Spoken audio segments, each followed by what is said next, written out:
Joe, have you ever gotten a huge medical bill in the mail? Very luckily, I have not. Oh, well, we're going to answer some questions. I have many, unfortunately many. And we're going to answer some questions today from a caller who is also dealing with that. And, well, I'm not going to spoil it. So let's get to it. Welcome to the Afford Anything podcast, the show that understands you can afford anything, but not everything. Every choice that you make is a trade-off against something else, and that applies to any limited resource that you need to manage, whether it's your money, your time, your focus, your energy. So what matters most, and how do you make decisions accordingly? That's what this show is here to explore. My name's Paula Pamp. I'm the host of the podcast. Every other week, I answer questions that come from you, the community. And this week, as always, my buddy, the former financial planner, Joe Saul-Sehy, joins me to answer these questions. What's up, Joe? I am here. I've got coffee. I'm ready. And I can't wait to help some people out. Beautiful. I got a cup of coffee too. I've even on the desk, I've got some macadamia milk. I've got some. Do you put that in the coffee or do you use it as a chaser? I've got collagen peptides. I put that in the coffee as well. Because who doesn't like a good collagen peptide once in a while? Exactly. A peptide, singular. All right. Our first question comes from Sarah. Hi, Paula and Joe. My name is Sarah. A quick thank you to both of you for all the content that you provide. You've really helped me and my family get our finances back on track just by us listening to your podcast. So thank you for that. I'm calling today with a question about medical bills. Earlier this year, I was hospitalized and have an outstanding balance to our hospital for about $8,000 because of my high deductible health plan. I'm wondering about how I should pay that bill. I have the option through the hospital to make a payment plan that is interest-free. So I could make a small payment every month, and that could go on for 2 or 3 years of those small payments. Or I could pay that bill out of my savings. And while I don't love that idea, I could do it. So I'm just wondering what your thought is on that.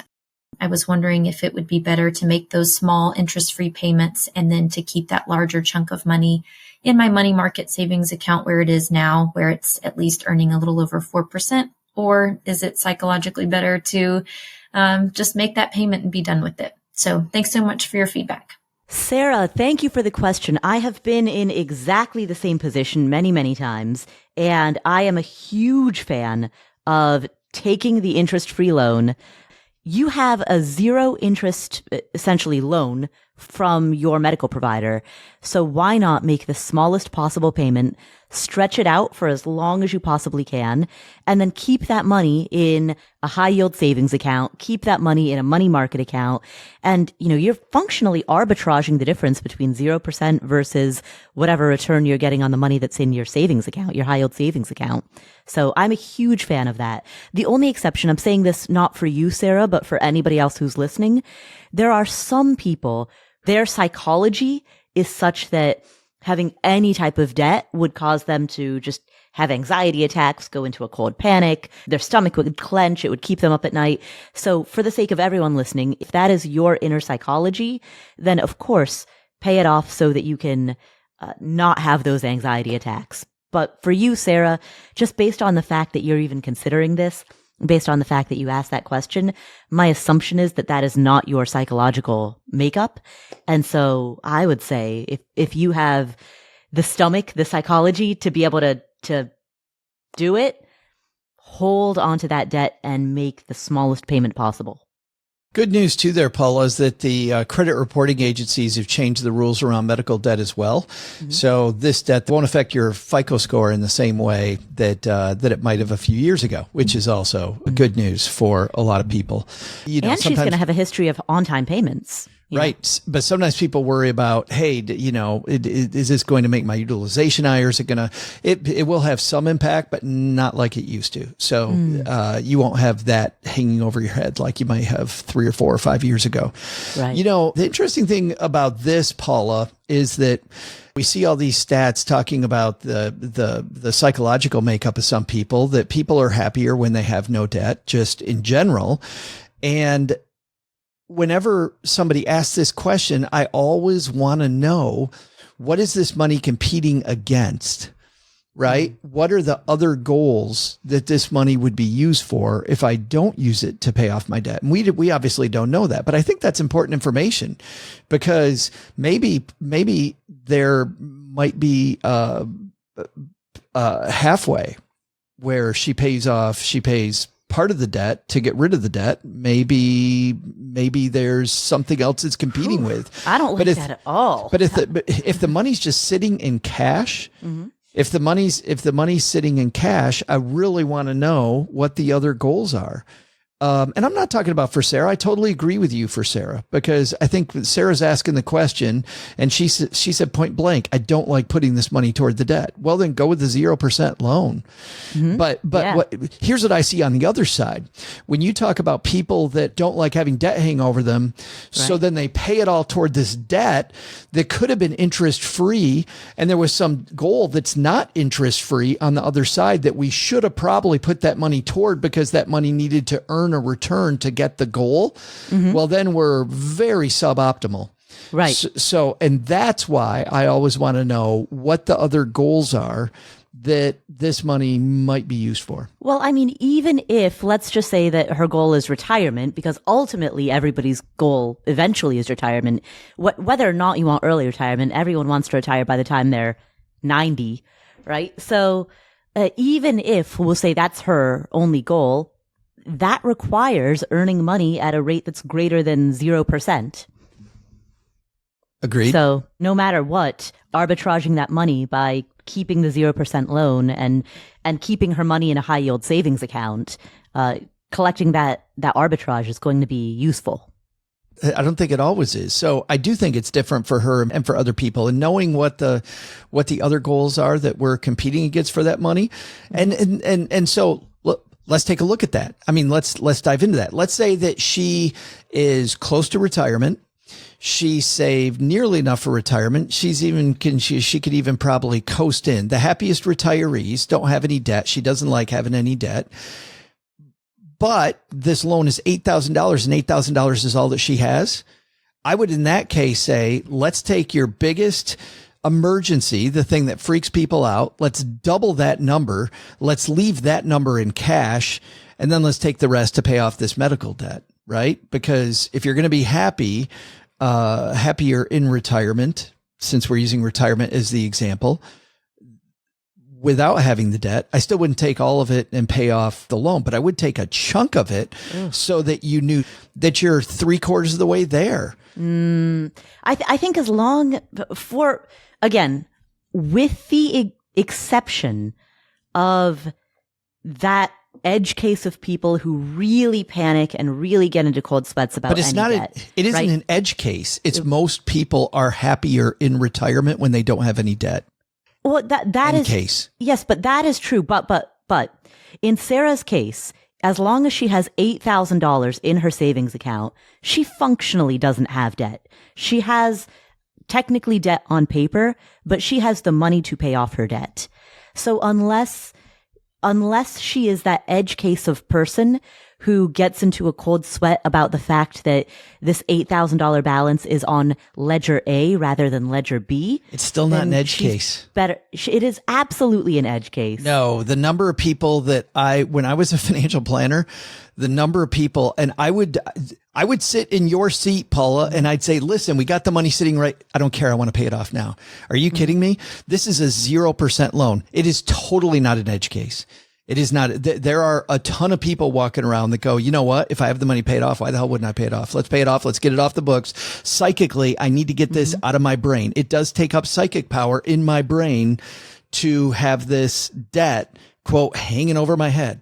Even though I can tell them and you can tell them all day long, you go, no, it ain't hanging over your head. Listen, we can pay this off whenever we want. All right. Well, fine. Edge case or not, if you're the type of person, which Sarah is not, the fact that she's calling in to ask this question, she's not that person. I think we agreed on that. We agreed on that a long time ago. Yeah. So I'd say, unless you are that type of person who would get into a cold sweat, who would get the anxiety attacks, if you're that type of person, then pay it off so you don't get the anxiety attacks. Otherwise, let me tell you what would help with the people that are the people that break into a cold sweat. Yeah. This very much helps. You know how I'd meet them halfway, Paula? How? I'd tell them to hook up an automatic payment so they don't have to think about it anymore. And I don't know why that helps, but that totally helps. And maybe it's the fact that I have this, I don't want another payment every month. I don't want to think about you know what? Don't think about the payment. Let's not think about the payment. You got the money sitting over here. It's not being used for anything else. Let's hook up an automatic monthly payment so it automatically goes into the account it's supposed to go into. I don't know why it helps. I can't explain it. I think the reason why is then it becomes ostrich philosophy, out of sight, out of mind, right? Everything, the system is humming along in the background, and so it never reaches the level of your consciousness. Yeah. So I could meet people halfway there. Let's at the very least keep earning almost 5% if you've got a good high yield savings account. Let's keep it earning 5% while it's getting zero. Just have it. Okay. Yeah. I can do that. All right. Well, Sarah, you've got your answer. And I hope that you are the type of person psychologically who can take advantage of the arbitrage, because that's a decent chunk of money over time. Thank you so much for calling and asking that question. Hey, Joe, does your phone number ever get inundated with spam calls? Constantly. Okay. What's great is that my provider puts a little tag that says potential spam on all of them, yeah. which I love. Yeah, a lot of them do. Well, we are about to answer a question from a caller who is not a spam caller. Let's hear it. Hi, Paula. I've got kind of a miscellaneous question that's not really financial. It's more so related to real estate investing. Over the past 3 years, I've bought a couple of out-of-state single-family homes as investment properties, as long-term rentals. These properties were all purchased in my own name, so no LLC or anything like that, and they're all managed by a property management company. My question is, I am getting absolutely inundated with spam calls from quote-unquote local investors asking if I'm interested in selling these properties. I'm not interested. I tell them so, and then I block that number. However, I'm continuing to get similar spam calls, at least 3 or 4 every day. I now have over 400 of these numbers blocked in my phone, but new numbers keep calling me every day with the same solicitation request. Yep. I know that you've got a number of out-of-state rentals. I'm curious what you do to minimize spam calls from local investors trying to buy your properties. Any advice? Thanks. Paul, I'm laughing about Brian's question because I got one of these, Brian, yesterday. And you know what's funny? It's a property I haven't owned in 3 years. Oh, man. And you know what? This applies not just to property owners, but also to business owners of all stripes. So absolutely. Yes. The moment you own assets, you start getting spammed. So, I think this has to do, Paula, with the public record of the property. Of property, correct? Yeah, exactly. Property is public record, so it's easy to find a person. But you know, business registrations, domain names. If you own domain names, you start getting spammed. I can't tell you how many spam calls I have trying to buy various URLs from me. So yeah, this happens not just to real estate investors, although I think real estate investors get it very, very bad. But it happens to all kinds of business owners and asset owners generally. I invested in, when I buy domains, I've invested in, and I buy them through a company that offers for a little extra fee, a shield so that my personal data doesn't show up. Like it shows up as through them, right? You know, mysterious owner through them, which makes me ask you this question, Paula. So as a real estate person, does it make sense as you accumulate properties then to just invest in another phone number? It seems like a very low cost to have this quote business phone number where the spam goes. Well, so a couple of things. Number one, you don't actually even have to invest in that. Google Voice gives you a phone number for free. Well, there you go. So I do a couple of things. Number one, use Google Voice to get a free secondary phone number and use that as your the phone number that you'll have the phone number that you give to the general public, such as the phone number that you use for real estate records. And then you'll have your own private phone number that is just for family and friends and colleagues. So that's one way that I do it. And just for everybody listening, I just found out why I can never get a hold of Paula. She gave me that phone number. I'm on to you now. I do the same thing with email addresses. The second thing that I do, there is a setting in iPhone in which any call from an unknown number automatically goes to voicemail. So rather than your phone ringing with an unknown number, it will just auto get sent to voicemail. And then you can, of course, weed through your voicemails. And if there are numbers that you recognize, maybe your dentist called you and that isn't saved in your phone, you just then save that number, right? So siphoning off calls from unknown numbers automatically, that's another thing that I do. And then finally, there are occasions where I have to turn that feature off. So for example, when I was in journalism school, I was placing calls to a bunch of sources in order to do reporting for news articles that I was writing, right? So I knew that I needed to get a bunch of calls from unknown numbers.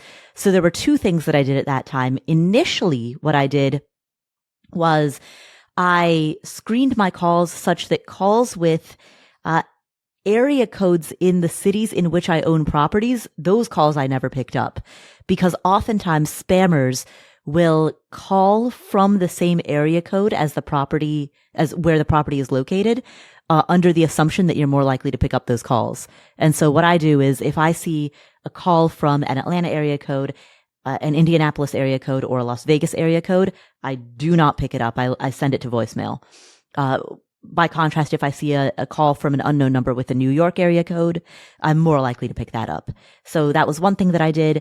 And then eventually over time, I did actually just get a second SIM card and a second phone number entirely. And that was specific to being, when I was in journalism school, that was specific to being in a position in which I needed to be able to pick up calls from unknown numbers. I don't do that anymore. I have since canceled the SIM card because I no longer have the need to pick up unknown numbers. So those are all the ways that I try to screen spam.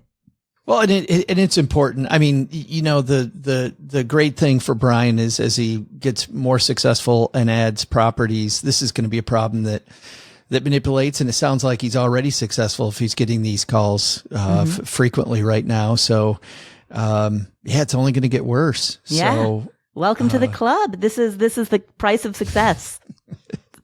So congratulations, Brian, on getting frequently spammed. Way to go. Brian can tell people now, I'm so popular. You know how popular I am? I get 5 spam calls a day. Our next call comes from Jennie. Hi, Paula. I am 36 years old and I am an independent consultant, meaning that I have multiple different clients from time to time. I currently have one client who wants to pay with a W-2, and they are my only and main client for this year. I'm wondering about what I can do for my retirement accounts. Obviously, because they pay me with a W-2, I can't take advantage of a SEP, self-employed 401k. However, the company itself doesn't have its own 401k plan.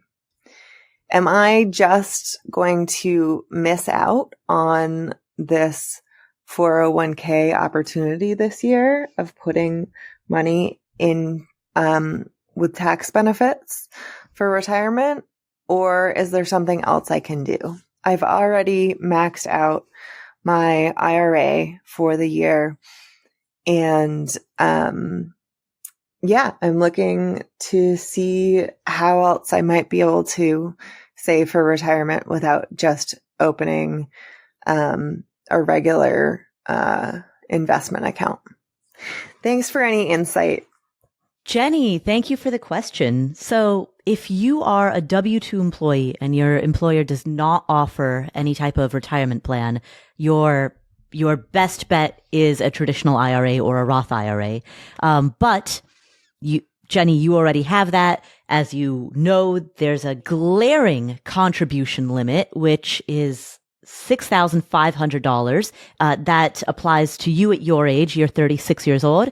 Once you are over 50, there is a catch-up contribution. It's an extra 1,000 that you can put in, but it's a very low contribution limit. So that's the first thing that you can do is fully fund an IRA. But the drawback is once you've hit that $6,500 limit, you're tapped out for the year. Beyond that, you mentioned that you are an independent contractor and your main client pays you through a W-2. I assume that means you have other clients that pay you 1099 income.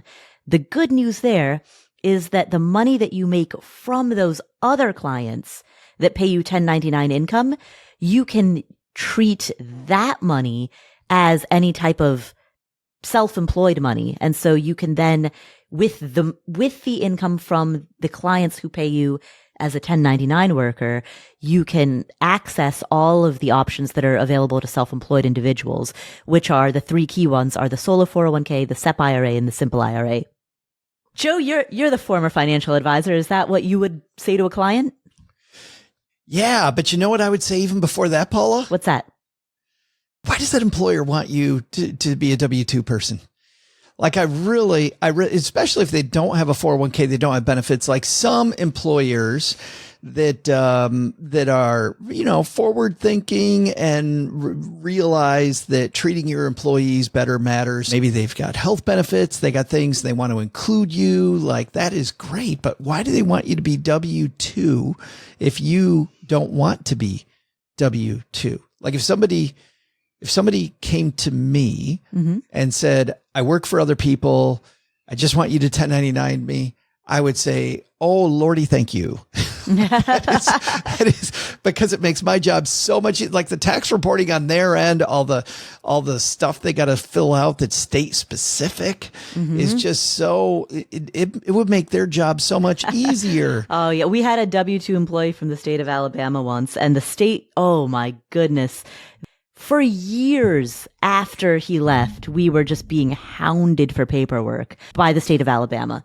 Because no matter how many times we tried to tell them we don't have any employees from the state of Alabama, they were still like, we need quarterly taxes. And we're like, we don't have any employees there. And it was a nightmare. So yeah, the state reporting requirements when you have a W-2 employee is just a job unto itself. So I think there might be a conversation opportunity there to say, hey, you know what? I would much rather be 1099. But we don't know. Maybe she gets health benefits, right? Maybe the function of being a W-2 employee is that she gets health benefits from this particular client. And if she does, yeah, then there's a reason. Right. But just from the evidence we had from that call, she's like, for whatever reason, they may be W-2. If you don't want to be, then I might talk to them about how much in their favor. When you enter into discussions like this or any negotiation, it's always best to argue from the other person's point of view. Right. So if you can make it a win for them to do the thing that you want, that's way better than going to them with something than talking about your side. Right. Argument. Yeah. Here's why it would be easier for you. It would be cheaper for you. It would be less reporting for you. It would be less onerous for you. Yeah. But if there is a reason, Paula, I think you nailed it. You can look at things, like the solo 401k is pretty cool as well as the SEP, the simple. Good stuff. The types of retirement accounts that are available to you, if you have access to an employer sponsored plan, are far more restricted.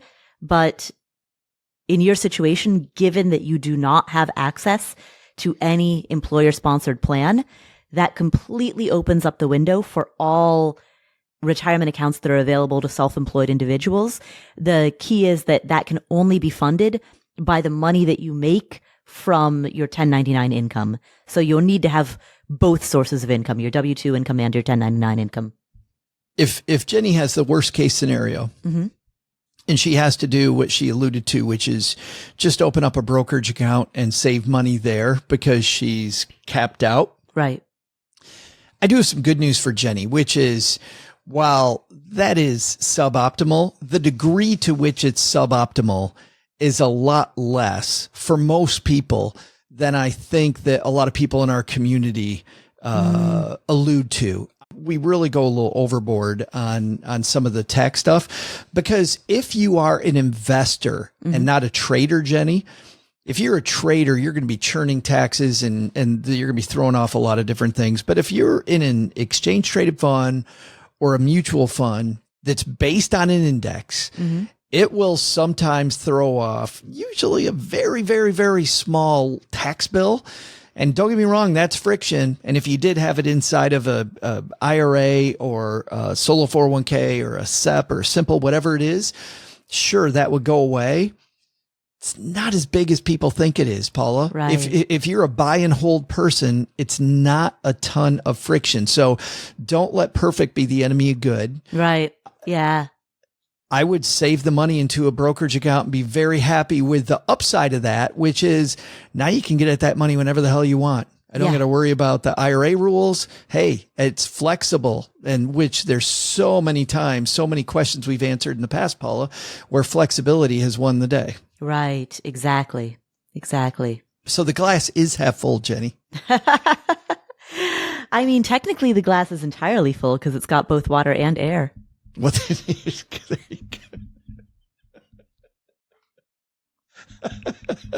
Only Paula Pant would say that. That's fabulous.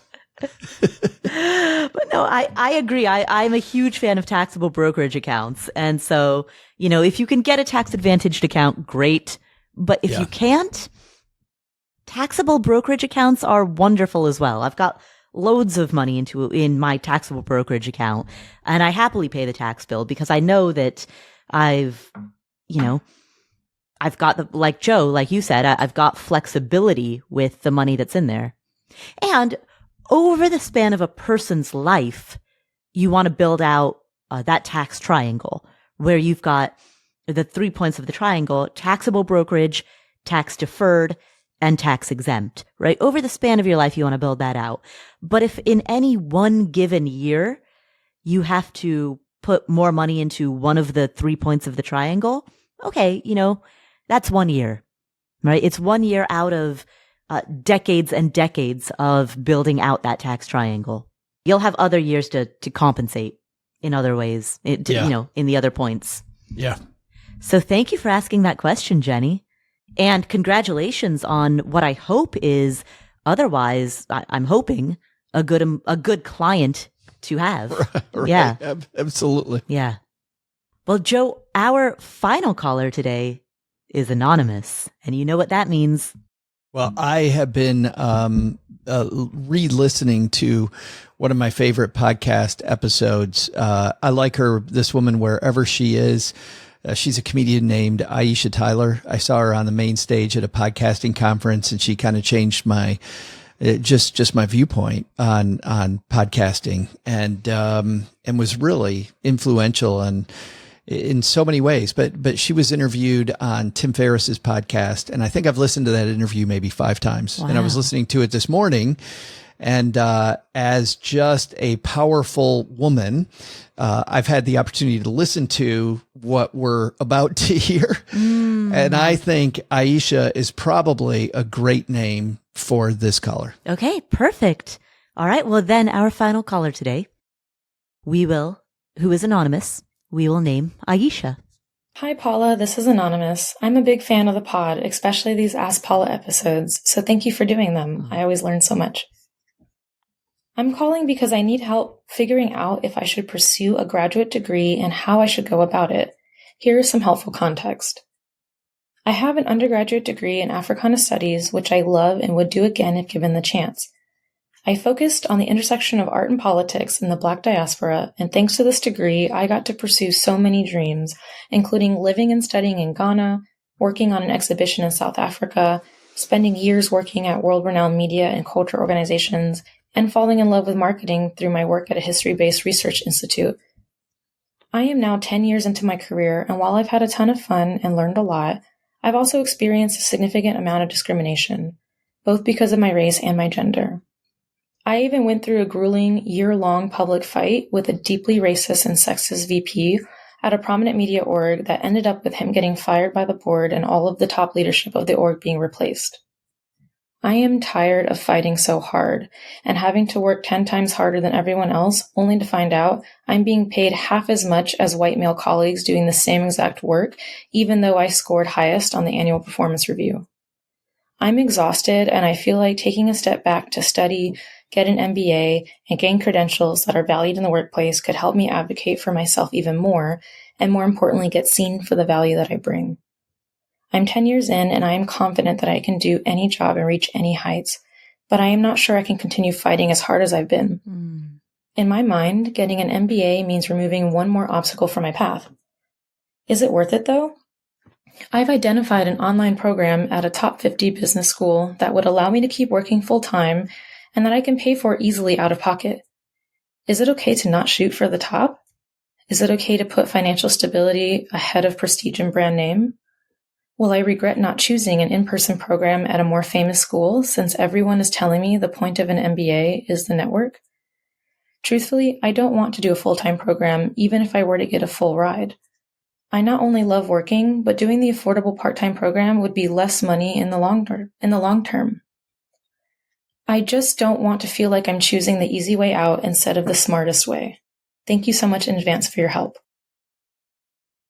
Mm-hmm. Thank you for that call. And I'm sorry that you're in this situation to begin with. So let's figure out what to do. All right. So to your question, would an MBA? I hear two questions in here. Is an MBA the best next step? And if so, is this specific online program the particular MBA that you should choose, or should you opt for a more prestigious MBA that would be a full-time in-person program? We'll start with the premise of the question, which is an MBA the most optimal next step? On that question, I'm torn. On one hand, credentials can be a form of armor.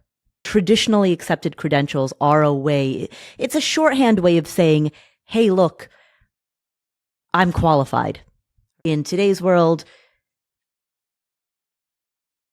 the gatekeepers are gone, and that's a great thing because it means that anyone can start a website, start a podcast, start whatever. But it also means that the threshold is a little bit higher in terms of having credentials. There's another factor I think we have to also talk about, which is many of the women that I'm surrounded by also get asked questions that, frankly, Dave Ramsey doesn't get asked because he's a white dude. Like, there are questions that when I've been co-host on different podcasts with women, and the judgments about the women and the questions they're asked are questions that I've never been asked. Right? Like what? Like credentials to be on the show, right? So why you? And by the way, and also just some of the gross discussions about the appearance of my co-host or the tone of her voice that I would never get.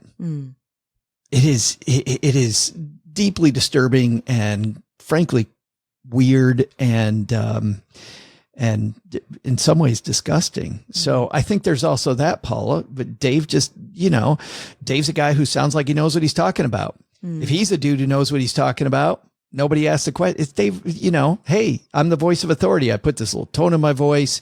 I'm a guy who looks like a guy who has done it, but Paula Pant comes along. Well, who the hell are you? What is your authority to be there? Right. I did it.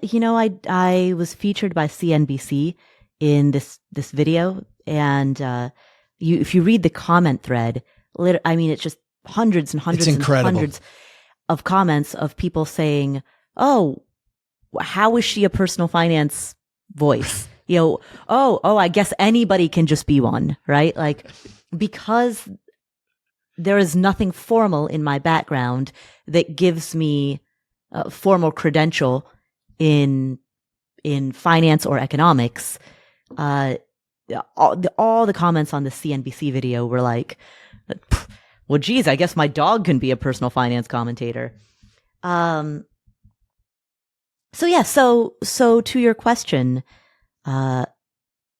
Aisha, one of the reasons that I did go to Columbia, I mean, there were many reasons, but one of those reasons was because I wanted to be able to say, look, I have a degree in economic journalism, business and economic journalism from an Ivy League institution. So no one can really ever question that credential now. Now, does it matter? I mean, I don't know. I don't know. I think sometimes I think it matters in my own head more than it does to other people. Which I think is not important, by the way. Right. I mean, excuse the double negative, but I think that is important. I think when you show up with this, you're not going to question me because I've got this background. It gives you the confidence to continue the fight. Like, you can hear how tired she is, right? Yeah. Yeah, exactly. So confidence is everything. Yeah. Well, and Joe, to your point, when you said, hey, when you show up and you speak with complete authority and you're like, I'm Dave Ramsey and this is what I believe, right? People really respond to that display of confidence. You look at Susie Orman, right? She is arguably the most successful female in the personal finance space. And what does she have? Absolute confidence and absolute authority. Susie, what do you think of the FIRE movement? I hate it. I hate it. I hate it. Right? She came onto this podcast. She came onto a FIRE podcast and said that with so much authority. And yes, it generated a backlash, but you know what? She's Susie Orman. She stands up to the backlash because she's Susie effing Orman and she says what she thinks. Yeah. What's interesting about that Paula, is that if you actually look into Susie's background and you see how checkered her background is and how a lot of that is her bravado. It has nothing to do with getting another MBA, about getting more education. It is just Susie having that armor, that presenting herself in a certain way that did it. Yeah, exactly. And so that's why I'm torn on the question of, will an MBA be helpful? Because on one hand, I think if it generates confidence, then yes, it could be helpful. On the other hand, an MBA is a time-consuming and expensive way to generate confidence, right? Ultimately, people respond to bravado. They respond to chest up, shoulders back. I'm going to look you square in the face. I'm going to, Yeah. That is my initial reaction. And, it's easy for me to have a reaction, right? Because I haven't gone through a lot of this. So my experience, you can take or leave. This is kind of an offshoot, though, about what I talked about on the main stage at FinCon when I was doing the closing keynote about some of this stuff. But I think what Aisha needs to embrace is that all the degrees in the world are not going to make not be a. Yeah. Yep. 100%. 1000%. The does not care how many degrees you have. The racist doesn't care. The sexist doesn't care. Yeah. It does not matter what you have, because it's not about you. It's about them. Yep. Yeah. And so I have a coach, a good coach, and I very strongly believe in having good coaches around you. And Mary Lou has told me over and over, Joe, that's a cluster of misery. Get the F away from it. Stay away from clusters of misery, clusters of miserable people doing negative work, living in negative spaces. And once again, that's easy for me to say. It's hard to actually do. So I want to acknowledge that that's not an easy thing to avoid clusters of misery and miserable people. The good news is, though, there are groups of people working together who are the opposite, Aisha, of what you're going through, who are empowering, who are helpful, who have each other's back, who want to see each other succeed. Those people are out there. And I don't think that's a degree. It's a pain in the ass to go find those people and to keep searching and searching and searching for this holy grail of these people that are going to empower you. And that's not to say the MBA is wrong either, Paula. Yeah. I'm as torn as you are, because the MBA could be a great thing. I think what we're asking is, what's the ROI you're searching for? Right. Right. Well, and I think so, Joe, I completely agree. Like no amount of degrees is going to, you can't reason with an unreasonable person, right? You could have a Harvard MBA and a PhD, but if someone is going to have preconceived notions, they're going to have preconceived notions, and not even a Harvard MBA will solve that. But that being said, a Harvard MBA does also it builds your network, it builds your connections, it gets you a foot in the door. In a lot of places, it is a shorthand for saying, I belong in this club. You actually literally can join certain clubs. Like in New York City, there are clubs that you can belong to, literal, actual, physical clubs that you can belong to if you have an Ivy League degree. Right? So it does quite literally open the doors. So that's why I'm torn, because there are so many doors that do get opened by virtue of getting a degree, and specifically where you go to get that degree. There are many doors that do get opened from that. And there are people that you meet that you would otherwise never have access to.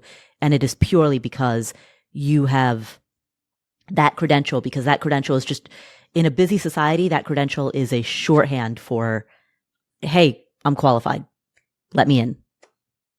So that is the argument in favor of it. But by contrast, I mean, the argument on the other side is, to your point, Joe, you can't reason with an unreasonable person. Some people are simply going to wallow in their biases. And the only way to stand up to that is with that Susie Orman level confidence. On the subject of confidence, there are really two elements to consider. There's internal and external. And external, you might argue, what's the distinction between confidence and credibility? But I do think even when we are talking externally, there is a distinction between the two. So let's discuss both. When it comes to external confidence, there's a spectrum. Right? There are certain people who, on one end of the spectrum, will always doubt you no matter what. And it doesn't matter what type of evidence they're presented with, because they are not operating from their prefrontal cortex. They are operating from their limbic system, which is another way of saying you can't reason with an unreasonable person. And so those people on one end of the spectrum will never be convinced, regardless of any amount of evidence. On the opposite end of the spectrum, you also have people who are cheerleaders, and they are inclined to always see the best in everyone, and to always be hopeful, and to always be empowering. And their confirmation bias is that they want to see you succeed. They want to see everyone around them do well and succeed and do good. Those people will always be out there too. And then, if you think of this as a spectrum, in that middle portion of the spectrum, you've got people sort of somewhere in between those two extremes. And most of these people in that middle portion of the spectrum are relatively reasonable. Certainly, they have their biases, we all do, but they are also pretty reasonable people, right? So if you think of that as a spectrum of the type of people that you'll encounter, the confidence that you have in your interaction and the confidence that they have in you, I think that confidence can be aided by getting this MBA, by having this piece of paper that gives you increased credibility, right? So that's the external world. But then there's internal confidence. And that internal confidence is how you feel about yourself. Forget all of the other people who are out there in the world. When you are alone, how do you feel? When you're looking in the mirror, how do you feel about yourself? And again, I think that oftentimes getting that piece of paper, its true value is not the fact that you took a few classes on corporate finance and now you know how to construct a P&L statement or read quarterly reports. Its true value comes from the way that it enhances your internal sense of confidence. I think for Aisha too, there are two ways in the future to think about this fight. On one hand, there is hand-to-hand combat with stuff that's wrong, is absolutely 100% wrong. And I think fighting that is brave and noble, and also is probably a big source of where the tired comes from in Aisha's voice, right? Because that is a tiring ass fight. I can't imagine going through what she went to. The whole executive team, Paula, gets fired. Right. Like, think about your psyche. Right. Like, that is a fight. That is a fight. There is a second way to battle this as well. And I talked about finding these empowering people. Another way to do it is to find these empowering communities and isolate these assholes. And as these assholes find themselves more and more isolated by people that want to empower each other, all of a sudden they're like, oh, what? I'm the bad guy? Well, yes, you are. Yes, you are. Why does nobody want to work with me? Well, guess why nobody wants to work with you? Like, maybe they get the message, maybe they don't, Paula. Maybe there's something where they need this attention, and the negativity is the way that they feed on that. But it makes me very happy to not feed that. And by the way, and I'm not implying at all that Aisha did that in the past. I'm saying there is another way to fight this, which is to go, I'm not playing this game. I'm walking away from this game. I'm going to play a different game. But how, in the context of a career, you have clients, you have bosses, you have customers, you have people that you have to interact with, and they have to believe in you. Yeah. Right? Yeah. Which means if she's not getting that, and as I mentioned before, Paula, it ain't easy, but letting that group go, if you're not getting that, to find that place, that's an MBA on its own. That's a whole MBA. Just searching for this community and this job and these people that are going to are going to feed me that way. Those organizations exist. I mean, you saw it in Jim Collins' work, Good to Great. You see it in Tom Peters' work. You see it in a lot of these organizational experts' work about organizations getting ahead. There's exciting, empowering places out there. I can't imagine the place she was working was doing well. Like, you know what I mean? I feel like groups that feed that also I'd be very interested to know what organization it is to see like what their financial results were, because I just get this feeling that competitively it gets very difficult to compete. Like those short-term things people do, you know, maybe it works for a month or 2 months or 6 months, but that just wears on an entire organization. Right. Like, I got to believe if the whole management team got got fired. It wasn't just Aisha who was feeling this. Right. Even though she was at the forefront fighting it, like there's other people. My daughter worked for a company where she was the last person in her division to quit.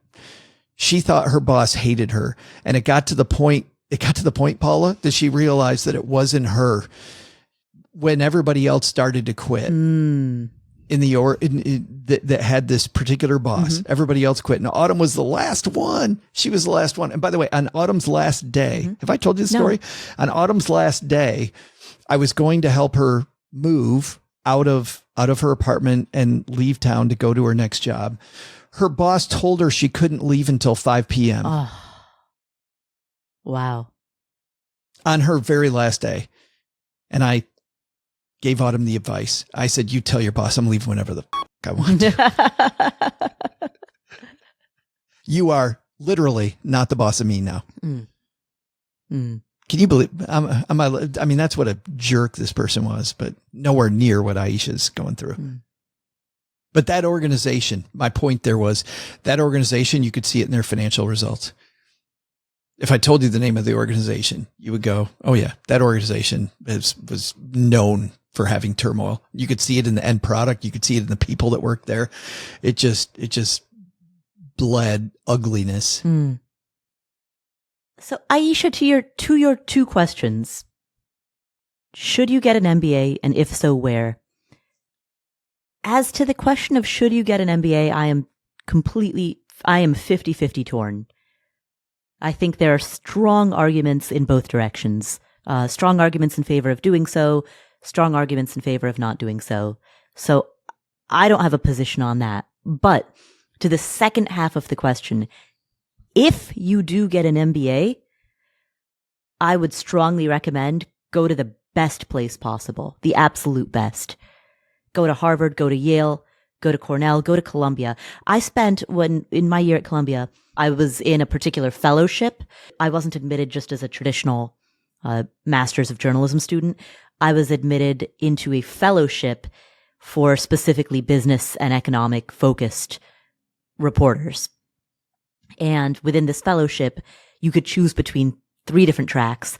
2 of the 3 tracks have you taking most of your classes in the business school. 1 of the 3 tracks has you taking most classes in the journalism school. I took the J School track, but because of the fellowship, I had a lot of time that I spent with the business school crowd. CBS, they call it, Columbia Business School. And so I got to really see the inside of that. And as you said, Aisha, in your question, there's so much networking. They're much, much more social than the J School crowd. It's just, there's a lot of networking. There's a lot of relationship building. You're not going there to learn accounting. You can learn accounting from watching YouTube videos. You're going there to have access to people and groups and, like I said, literal clubs that you could never join otherwise.